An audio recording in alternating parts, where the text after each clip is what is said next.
প্রিয় মানুষের চলে যাওয়াটা স্বাভাবিক হয় না, কখনো অস্বাভাবিকভাবে দাগ রেখে যায়।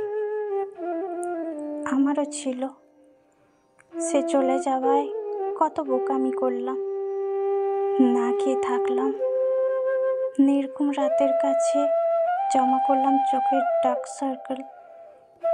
বিশ্রী লাগতো জীবনের মানে।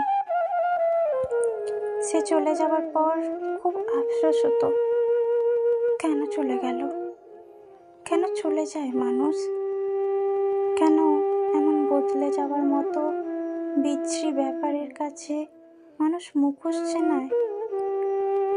তারপর একদিন মনে হলো চলে যাওয়ার জন্যই আসা। চলে যাওয়ার সময় হলে কেউ আটকাতে পারে না, কেউ নিয়তির কাছে মৃত্যু নিয়ে আসে, কেউ অবহেলার ঝড় ডেকে আনে। কখনো না কখনো ছাড়তেই হয় হাত। বরং চলে যাবার এই ব্যাপারটা সহজ। চলে গেছে বলে জটিল করে জীবনকে বিষিয়ে দিচ্ছে যে, সে বোকা। মেনে নিয়ে কালকের দিনের সূর্যটাকে উপভোগ করাই জীবনের সৌন্দর্য।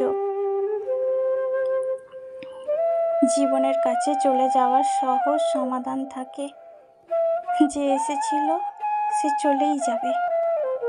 শূন্যস্থান শূন্যই থাকে, এসব ভুল।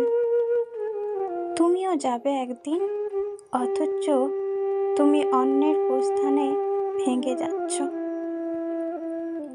ভেঙে যাচ্ছ মানে যে যাচ্ছি, উঠে দাঁড়ানো যেন উপায় নেই।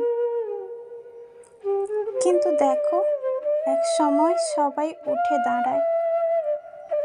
যে ট্রেন চলে গেছে আঙুল দেখিয়ে, সেই ট্রেন কিন্তু ফিরবে আবার কাল। স্মৃতিদের জ্বালিয়ে দাও। চলে যাওয়া মানেই মরে যাওয়া। চলে যাওয়া মানেই পুরনো স্মৃতিদের গুছিয়ে নতুন স্মৃতির সংরক্ষণে নিজেকে ব্যস্ত রাখা। শূন্যস্থান মানেই পূর্ণ করবার জন্য কিছু আছে, থাকেই।